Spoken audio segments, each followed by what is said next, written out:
Hello friends, welcome back to my channel. আর আজকে আমি গোপাল সোনার ভিডিও নিয়ে চলে এসেছি। গোপু সোনা এখন মামার বাড়িতে। এবার দেখো এখানে কত যত্ন আত্তি পাচ্ছে গোপু সোনা। তো এই আজকে রাত্রিবেলা গোপু সোনাকে আমার মা খেতে দিয়ে দিয়েছিল। আর হঠাৎ করে এসেছি, গোপু সোনার জামা নিয়ে আসতে ভুলে গেছিলাম। তো সেই কারণে মা দেখো এই জামাটা কিনে নিয়ে এসছে সন্ধেবেলা। তো এটা হচ্ছে গোপু সোনার জামা, একদম লাল সুন্দর। এটা কালকে সকালেও পরবে। আর আজকে হচ্ছে এখন রাত্রিবেলা গোপু সোনাকে শয়ন দেবো। তো দেখো এখানে আমার মায়ের বাড়িতে না জায়গাটা খুব শর্ট, তো এই টেবিলটার উপরেই আমি ওকে যখন নিয়ে আসি ওখানেই রাখি। তো এবার দেখো ওকে আমি ড্রেসটা একটু চেঞ্জ করিয়ে দিচ্ছি। তো প্রচণ্ড গরম, তো সেই কারণে এখন আর নাইট ড্রেস কিছু পরাই না ওকে। তো এই দেখো এই বেডিংটা নিয়ে এসেছি, একটা ছোট্ট বালিশ আছে। তো যখনই আমি মায়ের বাড়ি আসি তখন আমি এই বেডিংটাই নিয়ে আসি ওর জন্য। একটু জল খাইয়ে দিলাম। প্রতিদিন ওখানেও ওর নিচের বাড়িতেও যেরকম করা হয় এখানেও সেইভাবে, শুধু বিছানাটা একটু পাল্টানো। এবার ওকে আমি শুইয়ে দেবো, বাঁশিটা সাইডে দিয়ে দিলাম। বেডটা ওর পক্ষে একটু ছোটোই হয়েছে। তো প্রথমে যখন কিনতে গেছিলাম তখন অতটা আমি বুঝতে পারিনি যে ওর এই বেডটা আর একটা সাইজ বড় লাগবে। তো দেখো হয়ে যায়, এটা মশারি একদম সমেত করা, তো অসুবিধা কিছু হয় না। কিন্তু তাহলেও এর নেক্সট টাইম যখন আমি এটা চেঞ্জ করব তখন এটা একটা আমি ওর একটা সাইজ বড় বেডই কিনবো। তো দেখো গোপু সোনা শুয়ে পড়েছে।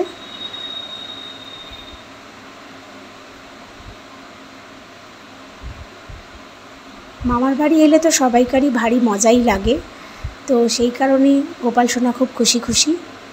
তো দেখো এইভাবে আমি ওকে মশারিটা পুরো চেন দিয়ে দিলাম। আর ওপর দিকটা একদম কিন্তু দেখো নেট করা আছে, এখানে কিন্তু কোনো ওর অসুবিধা হয় না। এই দেখো পুরো মুখটা ওর বার করা। এবার সকালবেলার মর্নিংটাও আমি তুলে নিলাম, একদম ঘুম পাড়ানো থেকে আর ঘুম ওঠা পর্যন্ত। দেখো এবার ওকে আমি ঘুম থেকে তুলছি সকালে। তো এইটা আমরা চেঞ্জ করলাম সকালবেলা। আমার ওই রুমটা থেকে গোপু সোনাকে আমি আমার দাদার রুমে নিয়ে চলে এসেছি। তো এখানে ওকে আমি ঘুম থেকে তুলে ফ্রেশ ট্রেশ করে এবার আমি এখান থেকেও আমি অফিস যাব।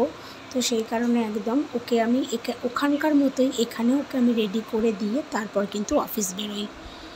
তো দেখো একদম আমি ওকে ড্রেসটা পরিয়ে দিলাম, কি সুন্দর লাগছে দেখো। দিদা দিয়েছে বলে কথা, জামাটা কেমন হয়েছে বন্ধুরা অবশ্যই তোমরা জানাবে। ঠিক আছে, দেখো বেডিংটা পাট করে আমি আবার রেখে দিয়েছি। আর এইখানেই গোপু সোনা বসবে, ওকে আমি একটুখানি জল বাতাসা খেতে দিয়ে দেব। মা অলরেডি বাতাসা ডিশ সব রেডি করে রেখে দিয়েছে। দেখো এইভাবে রেডি করে রেখে দেয় আমার মা সব সময়। তো ও যখনই যায় ওর জন্য প্লেট গ্লাস সব আলাদা করে রেডি করা থাকে। এবার চলে এসেছি ছাদে। তো দেখো ছাদে এখন খুব বৃষ্টি হচ্ছে আর খুব ঝড়ও এইমাত্র হয়ে গেল। এবার ছাদের পরিবেশটা তোমাদের একটু দেখাই। দেখো ফুলটা এত সুন্দর ফুটেছে, তো ভিডিও না করে পারলাম না বন্ধুরা। তো এবার মনটা হচ্ছে একটু গোপু সোনাকে নিয়ে আসি ছাদেতে, মানে ছাদে বেরোবো না, বারান্দাটাতে, কারণ বৃষ্টি হচ্ছে একটু দেখতে পাবে। তো এই দেখো আমার দিদির মেয়ে আর আমি দুজনেই চলে এসেছি গোপু সোনাকে নিয়ে ছাদেতে। তো ওকে একটুখানি ঝড় দেখাতে, বৃষ্টি দেখাতে নিয়ে আসলাম। দেখো কত সুন্দর। তো আমার দিদির মেয়ে জিজ্ঞাসা করেই যাচ্ছে যে গোপু সোনা কী করছে, ও কি বলছে, কি দেখছে, ওর প্রচুর প্রশ্ন। তো দেখো এইভাবে খুব ভালোবাসে ও গোপু সোনাকে। তো যখনই আসে গোপু দাদাকে ছাড়া একদমই থাকে না। দেখো এই যে ছাদ আমাদের, আর এই বাইরেটা আমি এইভাবে ওকে নিয়ে দাঁড়িয়ে আছি সেটটাতে। তো অবশ্যই বন্ধুরা সাবস্ক্রাইব করো বা কেমন লাগলো জানিও। আজকে রাত্রে ডিনার, আজকে রাত্রে ও পড়ে গেছিলো, তো আমার কাকিমা একটু দুধ আর সন্দেশ ওর জন্য পাঠিয়েছে। তো তো এটাইও আজকে রাত্রে খাবে।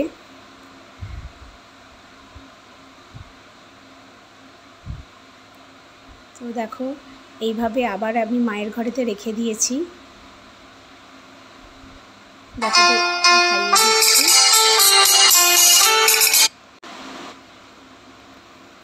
দুধটা খাওয়া হয়ে গেলেই ওকে এবার আমি আবার ঘুম পাড়িয়ে দেবো।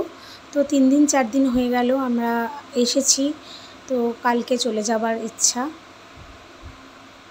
হরে কৃষ্ণ বন্ধুরা, সবাই ভালো থাকুক, ভালো রাখুক।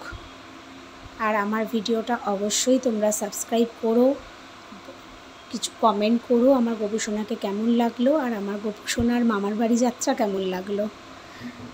তো দেখো আজকের মতো একটুখানি, পরে আবার নেক্সট দিন আবার ভালো ভিডিও নিয়ে আসছি। টাটা বন্ধুরা, সবাই ভালো থাকবে, পাশে থাকবে। হরে কৃষ্ণ।